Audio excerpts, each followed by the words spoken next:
నేనే మార్గమై ఉన్నాను, నేనే సత్యం, నేనే జీవం. ఆల్ఫాని కూడా నేనే, ఒమేగాని కూడా నేనే, ఆది అంతం నేనే.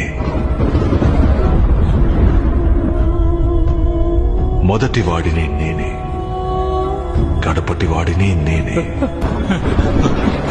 ప్రభు, నేను చావు కోసం ఎదురు చూస్తున్నాను. ఇకపై మరణం ఉండదు, దుఃఖం ఉండదు, ఏడుపు ఉండదు, చింత ఉండదు. నేనన్నిటినీ నూతనీకరిస్తున్నాను. అవును, నేను త్వరలోనే వస్తాను.